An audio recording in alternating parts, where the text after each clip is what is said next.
Guthrie Trapp coming here to you from my house in East Nashville, Tennessee. Hey, thanks for sticking with me here on YouTube and all for all the positive support as always and all the great comments and all that stuff.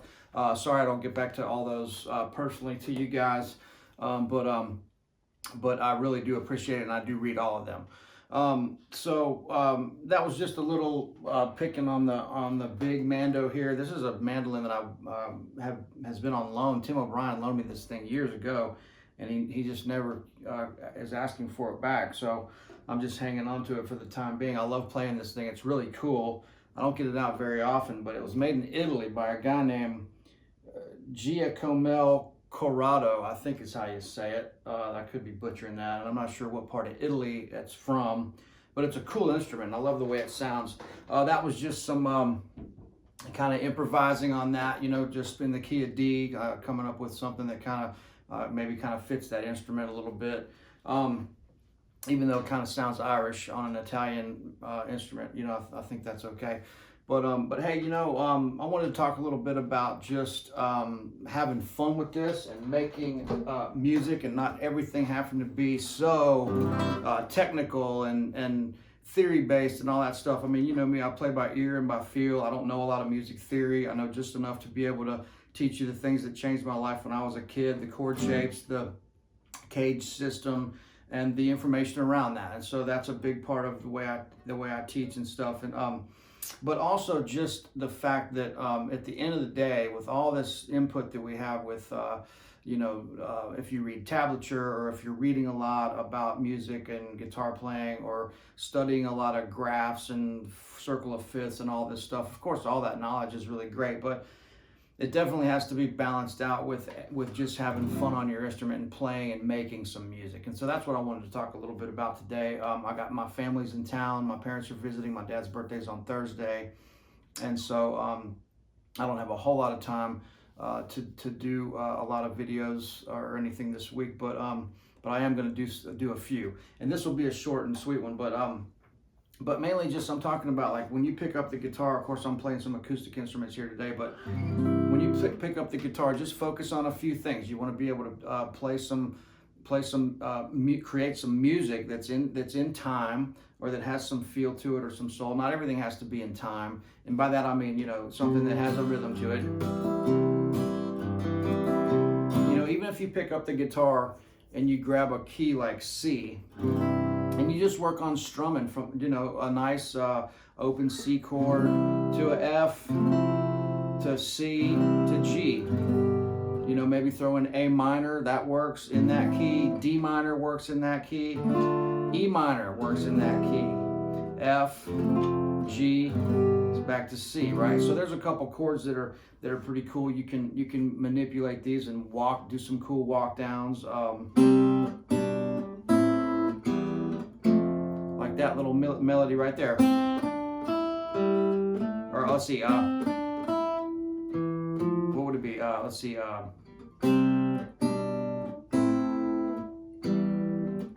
yeah. That's the melody that you're playing. But in chords, or let's see, that was it actually with the B. So you're playing these big chords, but you're picking apart these and really hearing these upper extension, the melodies that are moving around. Now that's a little advanced, but what I was getting at earlier is just, you know, when you pick up an acoustic or even an electric, just, you know, make sure you can walk before you try to run. I see a lot of guys, they're really you know, chomping at the bit to improvise. Man, I want to improvise. I want to be able to improvise better. And then I say, well, play me a E minor arpeggio out of your A position, and they're not able to do it. And so you really gotta have these fundamentals under your belt before you're ever gonna be able to be comfortable improvising on the guitar. You have to have some of these home bases, or, you know, the chord shapes and the chord tones are like constellations. You're picking these out and you're seeing those everywhere on the fingerboard. And that's what's really gonna help you connect. When you can see, you know,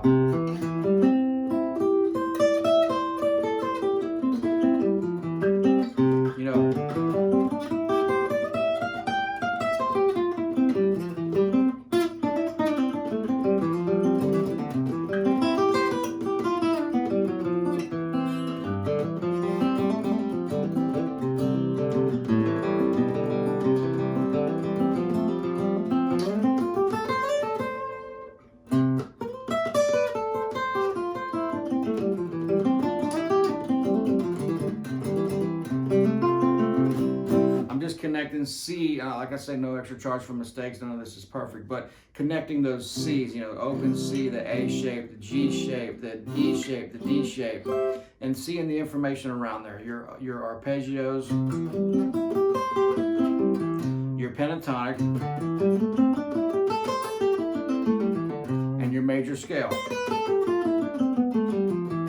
The other thing the cage system does that's beautiful, and then I'll get back to what we were talking about earlier, having some fun on the guitar and just playing for the sheer sake of trying to make some music, which is the end goal of all this, right? All the gear, all the instruments, all the pedals and everything, and all the real technical stuff that's all over YouTube and all this information.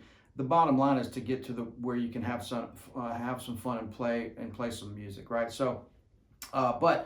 Getting back to the cage, another beautiful thing about the cage system is it keeps your hand in the right position. So if I'm playing out of this G-shaped C chord, my hand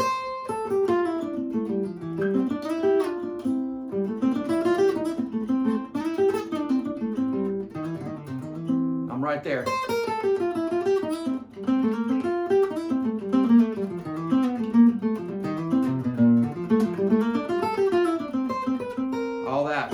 Right out of that C position, go to the E position.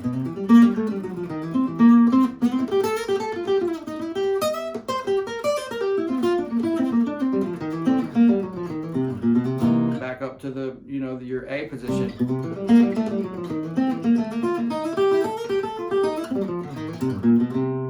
So open.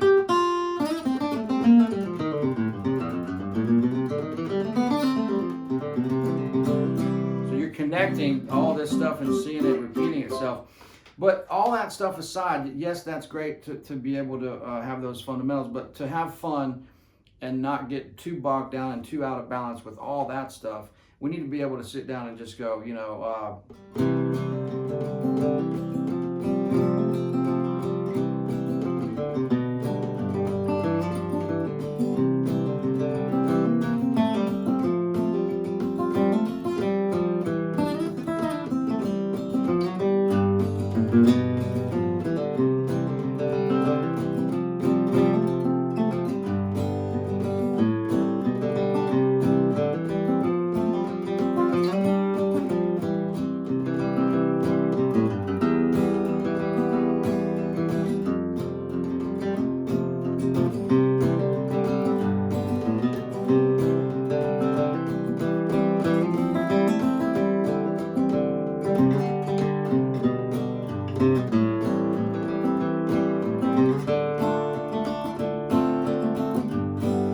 playing random chords and going all over the place, but finding something, just find something that works for you. I went through a bunch of chords that almost were just kind of no real progression there, but just getting the relationship of those chords and what does work in, what does it sound like to go from C,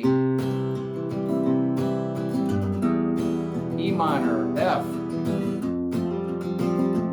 back to C, E minor, F, G, hold,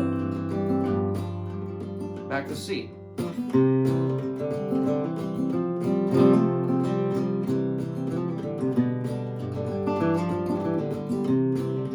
Maybe A minor, E minor, F. Right, little things like that, just having fun. Messing around, maybe try D minor to G. It's always a great change. Back.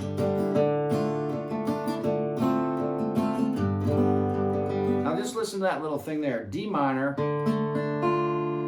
7 to G. So you're getting that really nice. Leave that A down, right? And so the other thing about this is not holding down and thinking you have to hold down these big giant chords the whole time like this.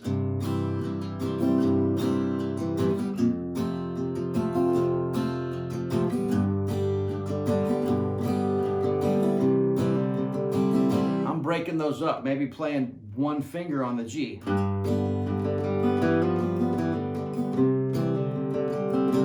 raise these up, F, maybe, you know, not even play the A string, maybe it's just, you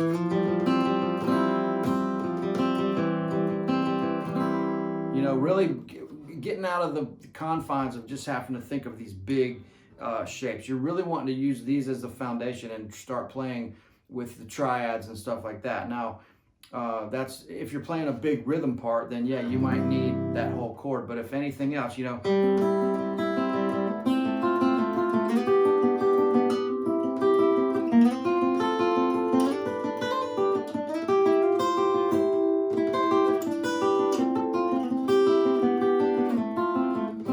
that's just 3 strings. The next three strings.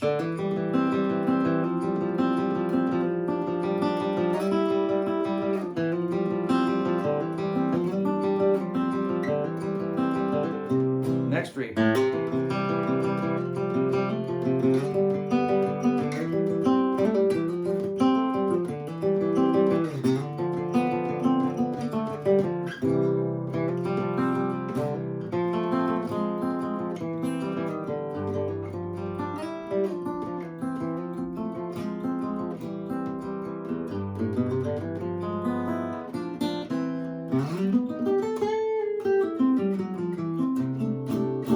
So really trying to break out of those big chords and kind of just lighten up a little bit, have some fun. Like I said, maybe, you know, try something like maybe Wildwood Flower, you know.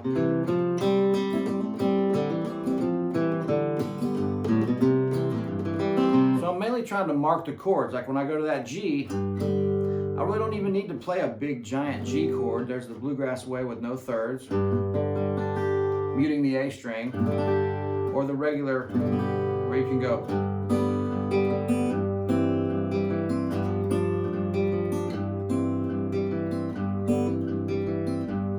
Kind of a more folk finger picking way to do it, where you get the harmony of the major third. Right?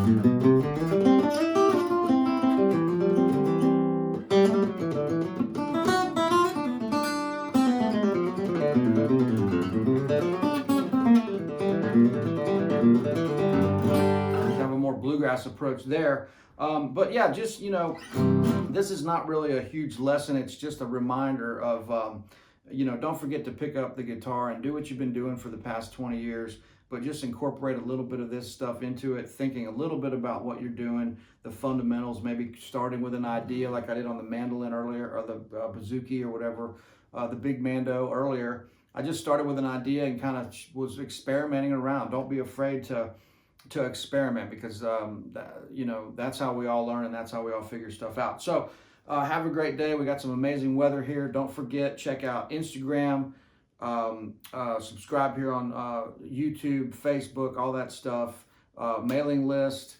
Don't forget about the Billy Gibbons event May 16th in Nashville here. I'll be a special guest with him on that.